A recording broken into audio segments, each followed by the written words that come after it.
안녕하세요. 한 주간의 핫 이슈 썰을 풀어보는 썰브라더의 놀라운 부동산 놀부 부자병법 박병찬입니다. 오늘 첫 번째 1부 근황썰부터 시작해 보도록 하겠습니다. 이번 주에 이슈가 그닥 없었어요. 네, 그닥 없는데 그래도 여러분들한테 좀 유의미한 얘기를 드리고자 저도 뭐 개인 채널에서는 얘기를 했는데 요즘에 매매하고 전세 거래량 바닥에 대한 기사를 쏟아냈잖아요. 근데 이와는 대조적으로 지금 월세 시장이 지각 변동이 지금 일어나고 있거든요. 그래서 공급자, 그러니까 임대인과 또 임차인의 니즈가 서로 궁합이 맞아서 이제 높은 전세가 감당이 어려우니까, 그리고 전세 대출도 지금 중단한 은행들이 꽤 있었잖아요. 네, 그래서 이러한 이유들 때문에 월세는 지금 연속적으로 상승하는 모습을 보여주고 있습니다. 그 기사가 또 어제도 나오고 하더라고요. 그래서 서울의 지금 아파트 월세 가격 변동률 화면으로 한번 보실까요? 지금 이게 앞으로도 좀 그럴 것 같다라는 생각이 드는 게 이제 종부세예요. 이번 주에 최대 이슈는 이제 종부세거든요. 그래서 이 연동해서 월세 상승, 그리고 어떻게 보면 거주비의 폭등이죠. 거주비 폭등과 이 종부세의 상관관계, 여기에 대해서 오늘 첫 번째 근황 썰로 이야기를 해보도록 하겠습니다. 자, 종부세가 지금 역대급으로 나왔어요. 받아보시고 놀랐어요, 안 놀랐어요? 나는 고지서가 안 와서 왔으면 찢어버렸을 텐데. 네. 고지서를 내가 아직 들어가서 확인했어. 못 받으신 분들 많고 다 확인하는 정도로 됐을 거예요. 네. 좀 뭐 그렇더만. 네. 좀 그렇고 보통 모르겠어. 다 예상보다 높게 나왔다는 반응이. 나는 예상한 대로 나왔어. 이제 계산을 이제 세무사분한테 부탁해서 이제 미리 받았는데 거의 오차 크게 없이 나왔고. 나는 이 종부세 문제가 그 부동산만의 문제가 아니라 어떤 사회적인 여러 가지 문제를 일으키는 요인이 될 것 같다는 생각을 많이 하고 있어요. 왜냐하면 나는 이제 이런 생각 어제 밤에 좀 해봤거든. 글로 그럼 적어봤는데 이런 생각이 좀 되더라고요. 뭐냐, 건강한 사회라는 것은 평등과 공정이 밑바탕에 깔려있는 사회겠죠. 근데 이제 이 평등과 공정의 개념이 조금 퇴색되고 있는 게 아니냐, 이런 생각을 좀 했어요. 왜냐면은 평등이라는 것은 지금 정부가 말하는 평등은 경제적 평등을 진정한 평등이다라고 내세우고 있는 것 같아. 근데 과연 그럴까? 경제적 평등이 어떤 온 사회가 가야 되는 우리의 방향일까? 평등이라는 것은 나는 어떤 경제적 평등보다는 우리가 사회에서 어떤 의사결정이나 판단을 함에 있어서 내가 어떤 행동을 하든 안 하든, 내가 어떤 결정을 내리든 안 하든, 내리지 않든, 어떤 자유가 주어지는 게 나는 평등이라고 봐. 그래서 내가 생각하는 평등의 의미는 경제적으로 다 똑같은 일을 하고, 다 똑같은 돈을 벌고, 다 똑같이 나라에 일조하고, 이런 게 아니라고 봐. 물론 다 같이 부유해지고 다 같이 잘 사면은 좋겠지만 그게 현실이 어렵다 보니까 나는 이 종부세 문제가 결국은 계층 간의 어떤 그런 편가르기나 계층 간의 거대한 장벽이 세워질 거라고 봐. 왜냐하면 뭐 우리 기재부 차관님께서 하신 말씀이 있잖아. 네. 2%만 내는 거니까. 98% 신경 쓰지 마. 98% 국민 여러분들 신경 쓰지 마세요. 이 말에 동의를 하는 분이라면 난 묻고 싶은 게 있어. 그 말에 동의하는 분에게 묻고 싶은 게 있어. 만약에 본인의 자녀분이나 뭐 이런 가족분들이 어렵게 성공해서 부자가 되기를 바라시는 마음이 있는 상태에서 이 기재부 차관님의 말에 동의를 보낸다면 나는 이것은 엄청난 사회적 모순이라고 봐. 그렇죠. 난 그런 생각이 들어.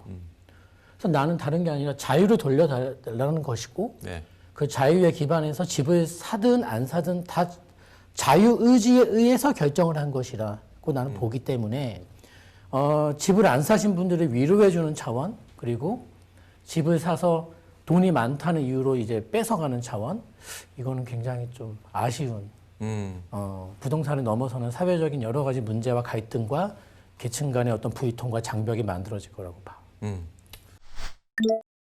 일단은 종부세 인상이 순차적으로 이루어졌는데 거기에 대한 명분이 일단은 다주택자가 많은 매물들을 선점하고 가지고 있기 때문에 이 못 가진 분들이 좌지우지되고 또 힘든 시간을 보내기 때문에 이제 국가적인 차원에서 보유세를 높임으로써 종부세를 보유세로 놓고 있잖아요. 그래서 보유세를 높임으로써 물건을 출애할 수 있게끔 하기 위한 명분이었는데 사실 이게 그렇게 해서 될 문제면 좋겠지만 그 전에 파리 대책부터 양수세 중과로 이 길을 막아놨단 말이죠.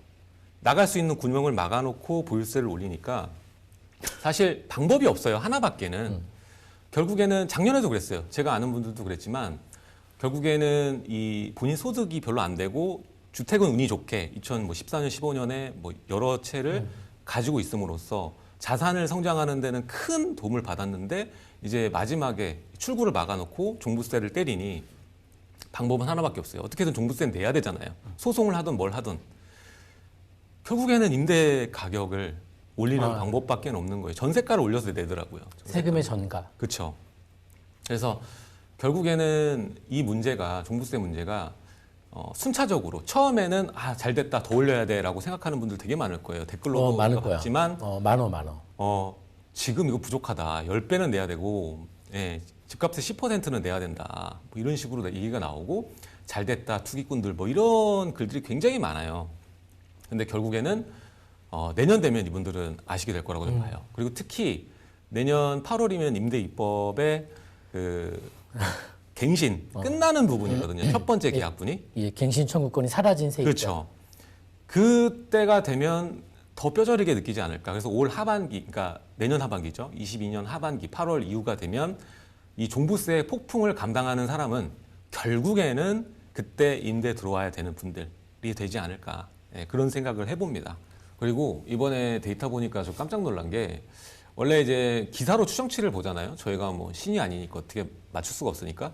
그래서 제가 종부세 그 처음 한 날 22일 날 발송한 날이죠. 22일 날 76만 명으로 추산한다고 기사가 나와서 그때 처음에 그랬죠. 네. 그래서 그러면 작년에 이제 60 몇만 명이니까 10만 명 정도 늘었구나라고 생각을 했는데 그 23일 날 발표를 했어요. 대상자에 대해서. 그러니까 이게 94만 명 정도가 넘더라고요. 본인을 잘 모르시나 보다. 네, 그게 깜짝 놀랐지. 94만 명 정도가 되고 거의 100만이네. 그렇죠. 근데 그것만 생각하는 게 아니라 그건 납부 대상자잖아요. 그들이 갖고 있는 가구들이 있잖아. 사람들이 있잖아요. 그럼 곱하기 단순 계산했을 때 뭐 2에서 3 정도. 그리고 뭐 고가주택들이니까 가족 단위로 대충 생각했을 때 3을 곱하면 거의 300만이 부담하게 되는 거거든요. 사실상 2%가 아니라는 아닌 거죠. 2%가 아니라 거의 뭐 그리고 또 종부세 대상 주택들이 몰려 있는 데가 다 서울이잖아요. 강남은 제 생각에는 30% 이상일 겁니다. 그러니까 이게 단순히 그러니까 수치론으로 보면 안 된다는 거죠. 우리 공급할 때도 도생이랑 뭐 다 껴놓고 공급량이 이렇게 됐네 저렇게 하는 것도 마찬가지지만 항상 총량론으로만 얘기를 해요.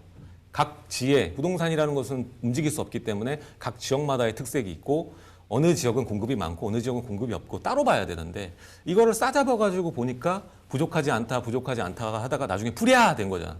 그래서 나중에는 여기도 공급합니다. 저기도 공급합니다. 계속 공급 얘기를 했던 거고 이번에도 마찬가지로 지금 단순하게 계산했을 때는 2%로 생각하고 별로 조세 저항이 없을 거라고 생각하는데 저는 이번인 역대급으로 거의 2배에서 3배 정도까지 부담하는 액수가 증가했기 때문에 내년에는 이게 화두가 돼서 조세 저항의 움직임이 어느 정도 있을 거라고 생각이 되고 그 전에는 일단 내야 되잖아요.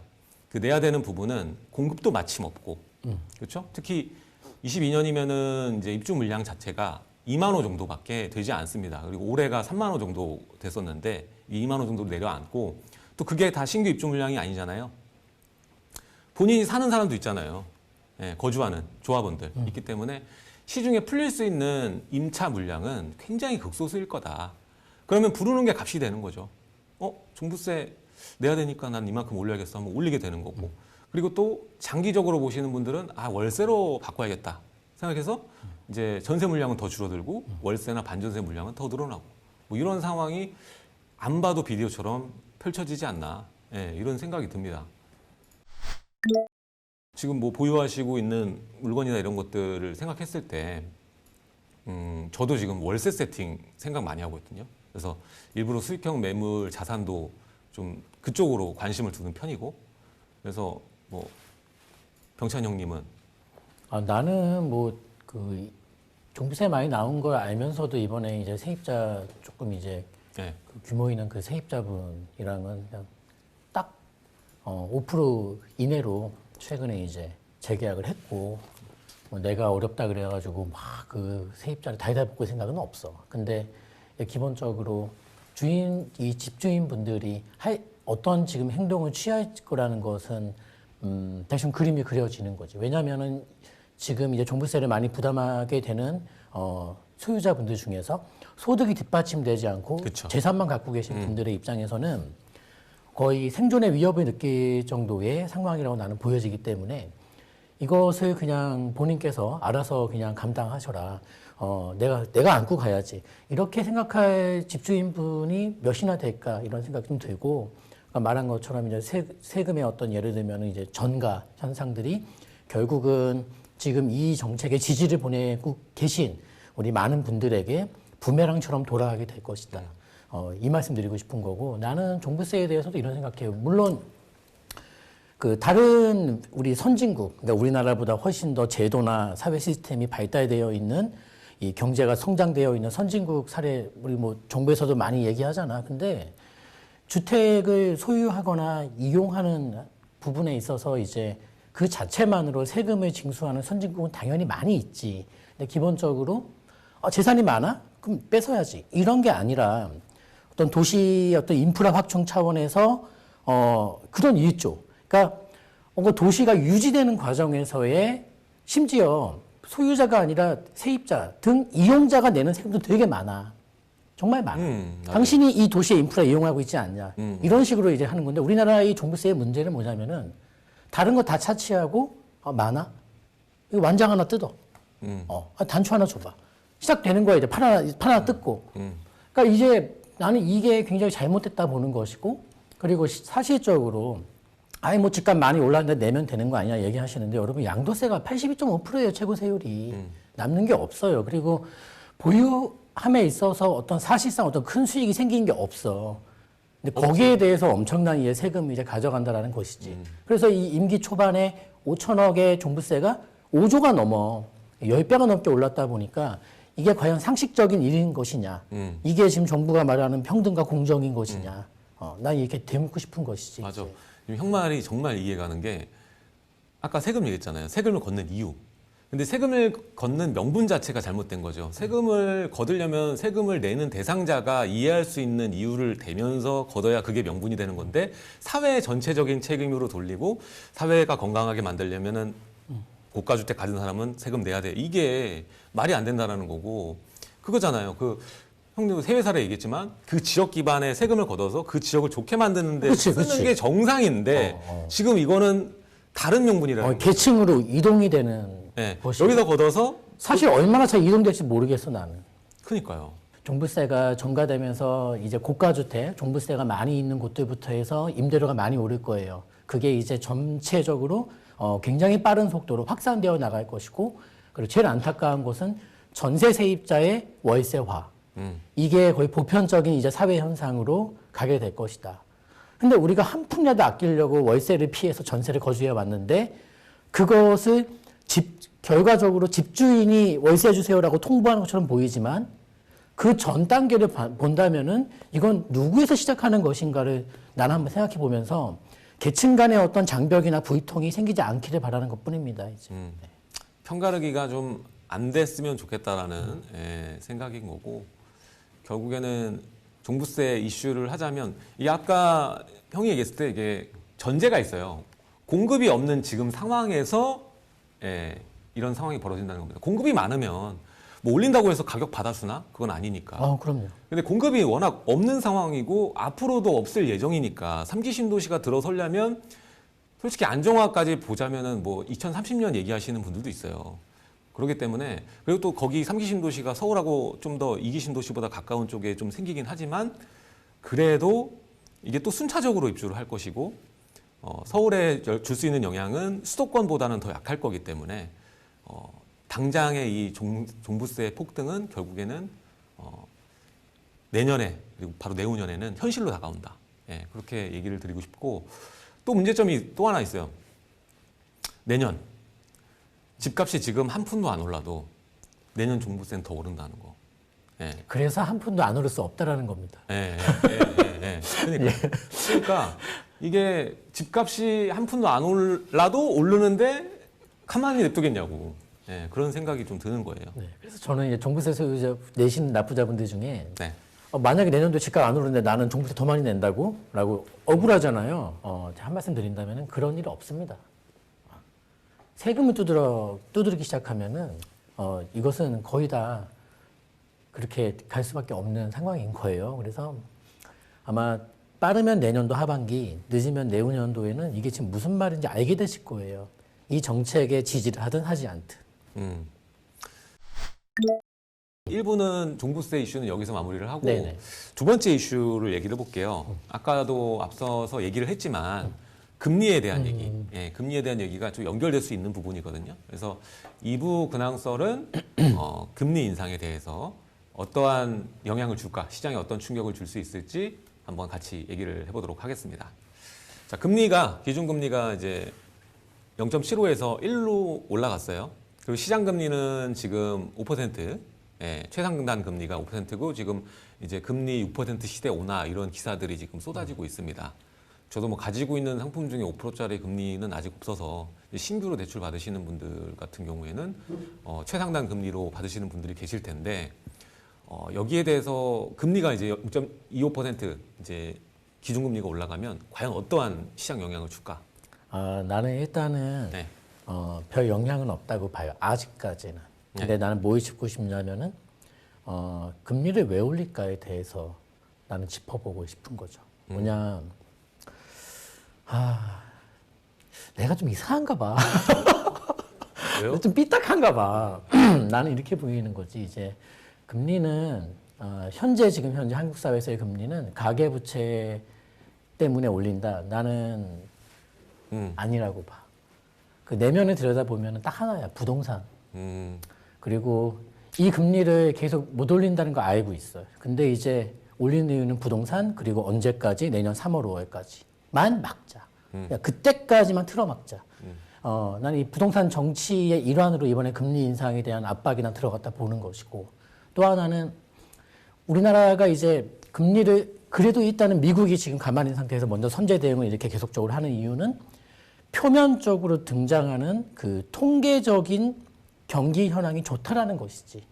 지표. 근데 우리 지금 시청하시는 분들 다 힘드실 텐데 지금 대외적인 수출이나 이런 것들이 좋다 보니까 괜찮아. 아직까지 금리 올려서 왜냐면 자칫하면 경기가 꺾여버리면 일이 더 커지는데 모래 이게 우리 깃발 꽂고 이제 모래 이렇게 모래놀이. 하는데 이거 좀 긁어내도 이게 깃발이 무너질 상황이 아닌 거야. 그러니까 이제 그렇게 하고 있는 것인데 결국은 근데 이제 금리 인상에 대해서 금리의 조절에 대해서 우리나라는 주도권이 없는 나라고 결국은 이제 환율은 중국, 금리는 미국 이렇게 우리나라가 의존하는 나라이기 때문에 기본적으로 미국 금리의 영향은 결국 전국적으로 많이 받게 되어 있는데 이제 미국에서 얘기하는 건 이제 금리를 올리겠다는 소리가 있나 미국은 지금 이제 양적 완화가 이제 본격화된다 이 단계고 그리고 이제 양적 완화에 대한 테이퍼링이 본격화된다라는 얘기고 그걸 다 끝냈음에도 불구하고 양적 완화가 맞춰졌음에도 불구하고 미국 물가가 안 잡힌다면 그때 금리를 올리겠다는 소리인데 모르겠어. 그 시점에서 미국이 경기를 받쳐준다라면은 아까 모래성 게임을 하듯이 금리를 올릴 수도 있다고 보지만 굉장히 많은 갈등이 생길 거라고 봐. 그러니까 근데 지금 뉴스 우리가 읽어보면은 마치 미국이 내년 여름부터 금리를 팍팍 올리고 한국은 더 오르고 막 이런 식으로 포장이 나가던데 그거는 뚜껑 열어봐야지 아는 것이고 아마 뚜껑 열었을 때 나는 어렵지 않을까라고 다시 닫자 라든지 이렇게 내 개인적인 망상이야 이거는 그렇게 흘러갈 것 같기 때문에 이번 금리 인상은 가계부채라는 것을 지금 사실 국민들에게 이렇게까지 겁을 줄 필요가 없는 문제야. 왜냐하면 설령 가계부채가 정말로 이게 내일 모레 터진다 할 정도라 하더라도 국민들을 안심시켜야 되는 상황인데 거꾸로 나는 그 말하는 것만 보면 의도를 알 수가 있어. 의도를 알 수가 있는데 겁을 주고 있다는 것이죠. 이게 전체적으로 불안감을 조성하고 집받아 대출받아 집 사는 사람들은 지금 집이 없는 분들은 저 사람 때문에 우리나라 망하는데 저 사람이 일조하는구나. 이것도 일종의 벽이 생기는 거거든. 근데 그렇지 않거든. 속도의 문제지 총량의 문제는 아니야. 속도의 제어가 필요한 것 뿐이지. 그리고 그 속도의 원인도 사실은 누가 제공했지? 지금 집을 사면 안 된다는 이런 뭐 불안감. 이게 정말 이 부동산 유튜버들이 만든 것인가? 아니죠. 유튜브 보고 나도 정말 묻고 판단하나? 싶은 거야. 네. 우리는 그렇게 전지적인 능력이 없어. 우리가 여기서 집값이 오를 것 같은데요? 라고 얘기해서 정말 집값이 오른다? 그럼 난 지금 다른 일을 해야 돼. 그렇죠. 난 지금 다른 일을 해야 돼. 근데 웃긴 건 시장론자분들이 상승의 주장을 할 때는 오를 것 같아요. 라고 얘기하고 폭락론자분들이 하락을 얘기할 때는 떨어져야 합니다라고 얘기해. 이게 웃긴 거 아닌가? 떨어집니다. 주관이 개입된 거지. 네. 주관이 개입된 거지. 왜냐면 명분이라는 거지. 근데 본인이 하락이든 상승이든 뭔가를 제시하고 싶다고 하고 본인의 말을 경청하는 사람이 많아서 본의 아니게 뭐 전문가라는 타이틀을 쓰고 있는 사람의 멘트가 있다라면 나는 올라야 합니다. 떨어져야 합니다. 이런 합니다는 잘못됐다고 봐. 떨어질 것 같습니다. 오를 것 같습니다. 근데 한결같이 상승론자분들이 오를 것 같습니다라고 한다면 하락론자분들은 떨어져야 합니다. 근데 이건 전망이 아니라는 거지. 전망이 아니죠. 그건. 지금 이 금리 사태도 마찬가지예요. 금리가 이제 올라간다고 해서 여기에 대해서 금리가 더 올라가서 집값이 떨어져야 된다라고 생각하시는 분들이 있을 거예요. 그리고 집은 하나면 충분하지 여러 개를 뭘 사냐라고 생각하시는 분들이 있을 텐데 결국 금리가 지금 상황에서 상승을 했을 때 정말 10% 그 정도를 상회할 정도로 올라가서 집값이 휘청이고 폭락하는 게 아니라면 결국에는 또 당하시는 거예요. 또 결국에는 금리 올라가서 집값 하락을 기다렸다가 그런 상황이 안 되고 오히려 금리, 그러니까 원가 상승이죠. 비용의 상승은 결국 생산 원가의 상승이니까 거기에 따라서 집값은 더 올라가는 그런 상황을 맞닥뜨릴 수밖에 없다. 근데 이제 금리에 대해서 이제 마지막 결론 하나만 드린다면 나는 이 저성장과 이 저금리 기조는 그리고 이제 많은 유동성 이 문제는 일단은 이거 안 끝나는 거라는 거. 이게 안 끝나는 거예요. 그래서 뭐 저금리를 탈출해서 고금리 우리가 생각하는 예전에 어떤 뭐 이런 엄청난 금리 고성장 시대. 그거는 불가능하다는 거지. 근데 지금 이제 방향성에 대해서 우리가 하도 저금리에 이 제로금리에 오래 있었기 때문에 방향성에 대해서의 어떤 압박을 많이 받으시는 것 뿐이지 이게 그런 문제는 아니에요. 왜냐면 사실 이번에 금리는 또 다들 인상을 예견했잖아. 우리 채권 전문가분들도 거의 90% 이상은. 그래서 요 예측된 것들은 오히려 리스크가 사라진 거지. 적죠. 왜냐면 경제에서 리스크라는 것은 금리를 올렸다가 아니라 올릴 거야 말 거야. 경제에서 리스크는 불확실성이기 때문에 오히려 불확실성 해소로 인해서 나는 뭐 그렇게 타격 많이 받을 건 아직 없어. 없죠. 근데 이 정치가 부동산 정치가 어디까지 갈 것이냐의 끝은 내가 알 수 없다라는 것이지. 예전에도 금융위기 터졌을 때 양적 완화이고 미국이 초저금리를 한 다음에 추후에 올리기까지 시간이 상당히 많이 걸렸어요. 그때도 기억이 나는 게 맨날 올린다 미국이 그랬었거든. 계속. 지금도 마찬가지로 계속 올린다 얘기 나오고. 근데 이번에 파월이 연임을 하면서 주가도 조금 올라가고 왜냐하면 불확실성이 해소됐으니까. 원래대로라면 금리가 올라간다고 생각하고 파월 연임됐을 때 그런 생각을 했을 텐데 제가 말로 설명을 잘 못 해드렸는데 어쨌든 파월이 연임하면서 주가도 오르고 달러도 강세를 보이고 이런 모습들을 보여주고 있거든요. 미국 주식도 좀 보는 거야? 보죠. 주식은 하고 있어요. 바쁘다. 하고 주식도 국내 주식, 해외 주식, 난 어쩌다 비트코인까지. 아주 어쩌다 봐. 비트코인도 지금 제가 많이 깨져가지고 요즘에 보고 있는데 어쨌든 간에 이 지금 같은 시기에 유동성이 풍부한 이 유례 없는 이 시기에는 당연히 이제 재테크를 잘 해야만 좀 버틸 수 있다는 생각을 좀 하기 때문에 여러분들도 지금 같이 다 보시는 분들 많을 거예요. 중요한 점은 금리가 올라갈 때 금리가 올라간다고 해서 집값이 떨어진다라고 생각하는 분들 이게 종국의 원리 원주제로 왔을 때 부동산이니까 우리는 부동산 얘기를 하자면 금리가 앞으로 6% 7% 올라갈 수도 있잖아요. 네, 그냥 가정하자고요. 가정을. 올라간다고 했을 때 공급이 없는 이 상황에서 과연 집값이 폭락할까라는 생각을 들어서 어떻게 생각하세요? 나는 일단은 이제 그게 현실이 되기는 거의 불가능할 것 같아. 불가능한 왜냐하면 가정. 지금 금리 몇 프로에 네. 회사 문이 닫아야 되는 우리 한계 기업들이 사실 되게 많이 있거든. 집값의 명분으로 인해서 그 기업들을 다시 한번 재화시켜주지 못할 망정 쳐버린다. 아마 쉽지는 않을 건데 지금 말한 것처럼 간다라면은 기본적으로 나는 그 임계치를 만약에 생각한다면은 한 7% 이상이면은 이거는 떨어지는 게 아니라 그냥 전체적으로 경제 상품들이 맛이 가는 거야. 국가적인 그냥 맛이 가는 거야. 국가의 충격이 굉장히 커지죠. 그래서 떨어지는 것이지.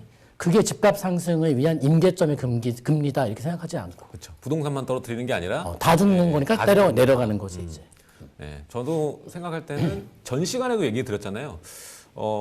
금리 제어는 반드시 있을 거고 분명히 그거를 명분 삼아서 이미 지금 움직임이 벌어지고 있거든요. 지금 12월 달부터 대출 중단됐던 뭐 농협이라던가 뭐 다른 뭐 부동산 상품을 다루지 않던 뭐 하나은행 뭐 이런 쪽에서 재개 움직임이 있어요. 그래서 재개 예정이 돼 있더라고요.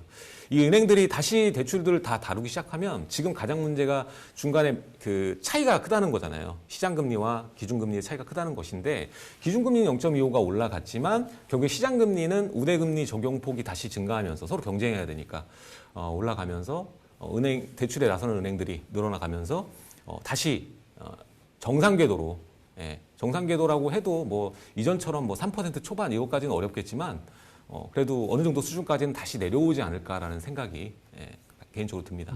그리고 아까 이제 마무리 멘트로 종부세 납부가 대부분 분납을 하실 거거든. 그렇죠, 분납하죠. 그래서 이제 12월하고 내년도 여름에 내실 건데 신용카드 서비스 중에 그 이제 분납 8개월, 6개월 뭐 이런 것들이 있어. 네.